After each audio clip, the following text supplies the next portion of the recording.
Hello, ladies and gentlemen. This is Amin Parker back again with another live video. Today I'm going to talk about the Phillies, okay? Because the Phillies, they are doing very, very well as a baseball team. I don't know what to say at this point. They have been conquering their competition left and right. So they just beat the Diamondbacks 2-0. You know, within their little battle. So whoever make it to the World Series is going to be very, very lucky.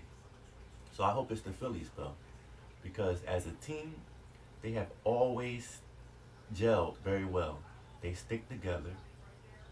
Everybody on the team knows their role. When it comes to the Phillies, they remind me of the Chicago Bulls of the 90s.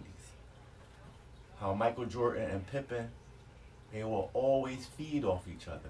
And the whole squad on the team, they knew their role. So I get that feeling from Harper and Turner on the Phillies. You know, even though these are two different sports, baseball and basketball, the Bulls and the Phillies, things seem very similar with these two squads, okay? So congratulations to the Phillies for beating the Diamondbacks. They still have a few more games to go, but like I said, they are up 2-0, so that's a good thing. Also in the news, according to my pad here, you know, in the war that's going on in the world right now, as we all know, there's wars going on in this world. So I'm not going to name any names, you know, because people get offended so much, but I feel like there should be rules when it comes to war. Women and children should be off limits, okay? They are the ones who are being protected by us men. So when soldiers go to other countries and harm the women and the children there, that should be considered war crimes. But see, this is just my opinion. Everybody has their own opinion on things. But the reason why I'm bringing this up is recently in the news, a hospital got attacked. And a lot of women and children were hurt. Badly hurt, just to say the least. And it's unfortunate.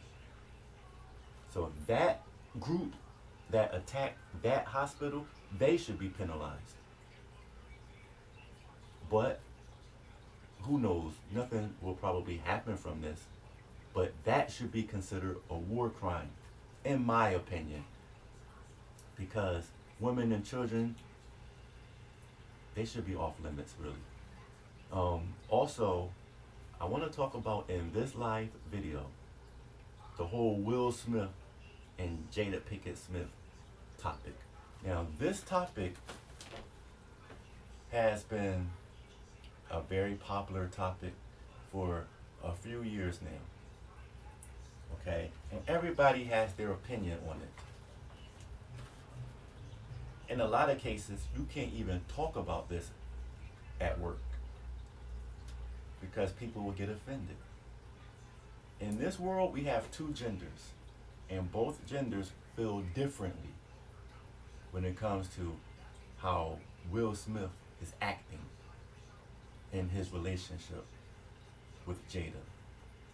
You know, because a lot of men, including me, will probably think, well, he's not behaving as that strong, masculine. Okay, I want to emphasize on the masculine part. He's not really behaving in a way where all the men in general will back him. You know, so I'm not putting Will Smith down in this video. I'm not saying he's doing anything wrong.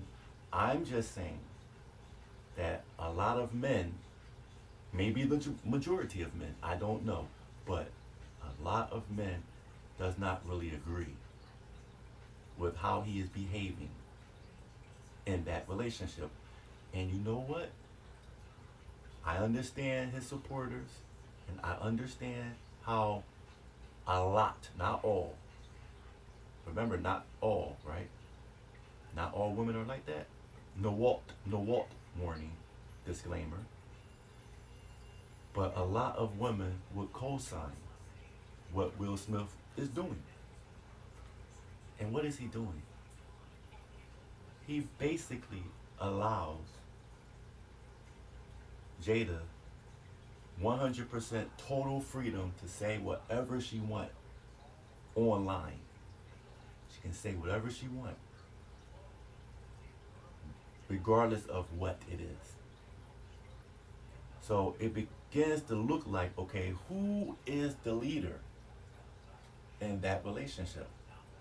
Now, of course, like I said, a lot of women will co-sign because women, not all, remember, not all, want a partnership. They prefer equal leadership. In the past, it was very clear that men would be the leader of a relationship. But in today's modern time, that's not the case anymore. And that is truly unfortunate, but this is why there's so much going on around the Will Smith situation. There's so many people talking about this, people disagreeing with it, debating about it, because it's not the norm. This is really truly not normal what we're seeing. Not that he's doing something wrong, not that she's doing something wrong, but what I'm saying is this looks different. This type of relationship looks very taboo, which is why so many people have an opinion about it. Now, obviously I'm watching what I say, but if I was Will Smith, and we know I'm not, I know I'm not, but if I was, I would have already moved on to a new relationship. A relationship where the secrets of the marriage, of the relationship, will not be being blabbed, being spoke about outside of the household. Because she says a lot. She has no filter. And I understand a lot of women, not all, no walk.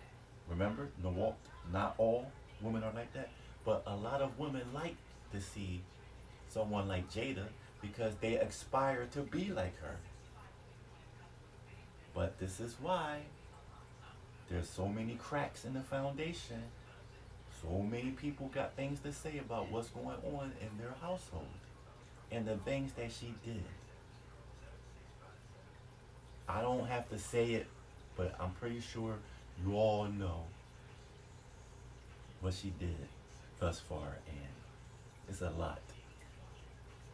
And it doesn't look good on Will Smith, but I don't really want to talk too much about it because it's such a touchy topic where you can get your channel removed. You can get reported. That's why it's a touchy topic, and I'm being very careful and sensitive to it. So hopefully Will Smith will realize that he is worth it. He is worth a woman that will truly love him and not talk bad about him to the world. Just someone who will be willing to be led by him, where he can just really feel relaxed and calm. Hopefully he'll realize that at some point, but if he decides he want to continue just being with her, then that's how it's going to be, ladies and gentlemen.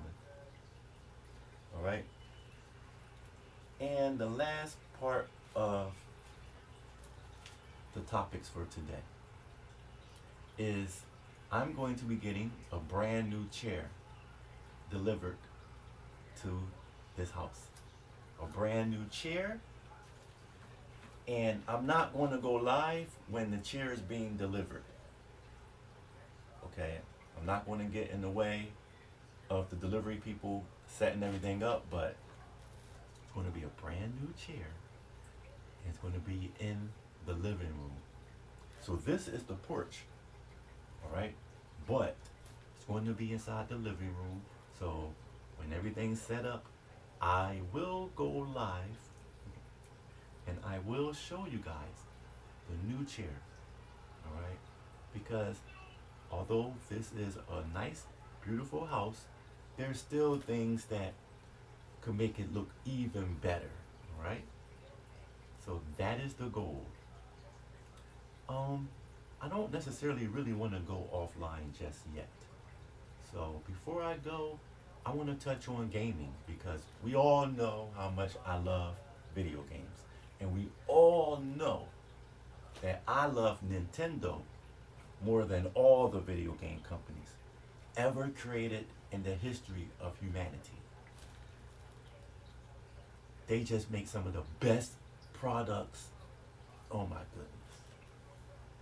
And I feel so sorry for people who only grew up on PlayStation.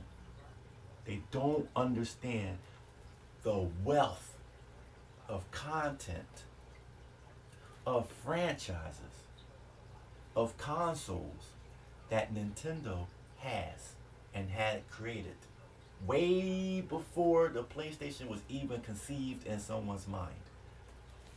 They've been around, Nintendo has been around since the first generation of video games.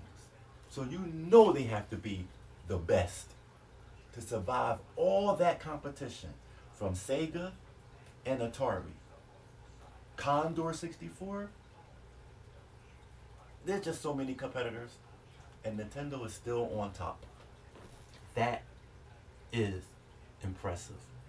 But I want to talk about Microsoft, Xbox. Because what they did was a humongous feat, which is going to truly level the playing field for them in competition with both Nintendo and Sony. You understand what I'm saying? They bought Activision Blizzard.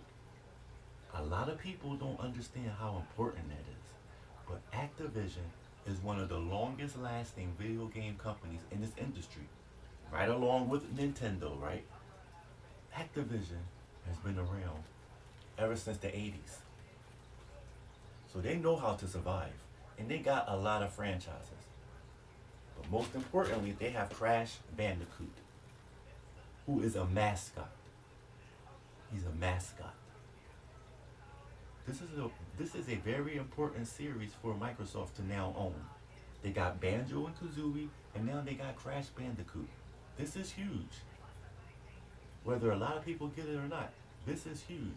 When it comes to American cartoony mascots, this is huge.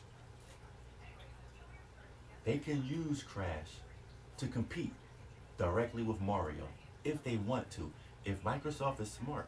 Because yes, you're focusing on military games, mature content, we get it. There's so much of that out there, it's ridiculous.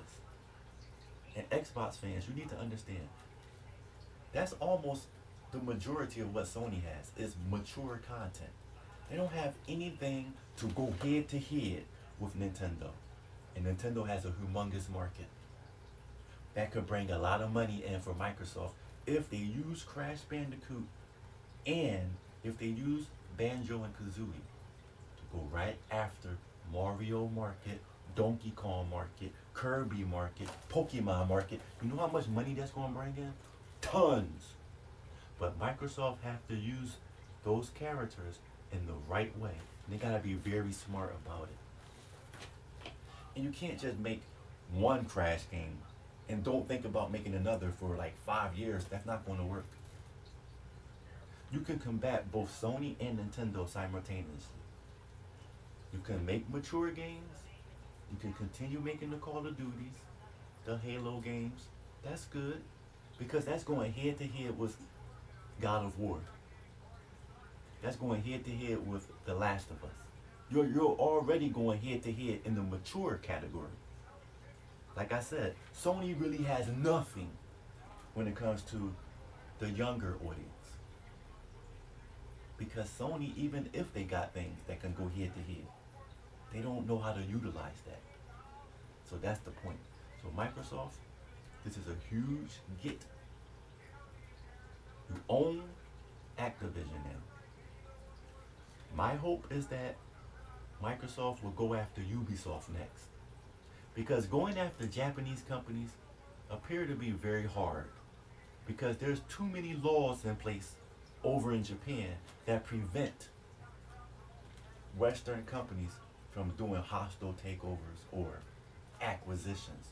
There's too much going on in the rules when it comes to Japan. So it's a pipe dream when people say they think Microsoft is going to buy Nintendo. Complete total pipe dream. The Japanese industry is not going to allow that. The Japanese government will never allow that, ladies and gentlemen. They can't buy Nintendo, no matter how much they want to. And they can't, I don't think they can buy Sega, because Sega is a Japanese company. Like I said, too many rules in place. But I understand that Sega may have been founded by Americans, even though they are a Japanese company. That's information that I'm slowly understanding and I'm slowly hearing about. But they're in Japan, so I don't think it can happen because Sega is listed as a Japanese company, which means there's too many rules in place, too many laws preventing that. But I would love for Microsoft to go after Ubisoft. If Microsoft can start picking off American companies on the slide, Sony's doomed. Sony is doomed. Why I say that, ladies and gentlemen? Nintendo had the Japanese industry on lock. Lock and key. You can't crack that. No matter how many Japanese third parties want to side with Sony, you can't crack Japan. You know why? Nintendo has a complete and total monopoly. They have a monopoly. So they have all the best talent working in Nintendo Corporation. So it's going to be extremely difficult to crack the Japanese market. Plus, Nintendo has a pulse. They have a reading on the pulse of the Japanese market. Impossible to crack it at this point. But if Microsoft can do the same thing that Nintendo is doing in Japan, if Microsoft can totally lock down the American industry when it comes to owning the biggest and greatest American companies, if they can pull that off, Sony, they're in trouble. They can't conquer America or Japan, and once that happens, they're doomed. You're doomed.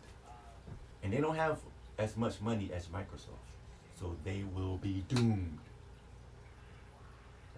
Well, I'm going to wrap it up here. I do want to say I'm going to do more live videos. This is probably going to be the norm. But yeah, thank you all for listening. And I will say,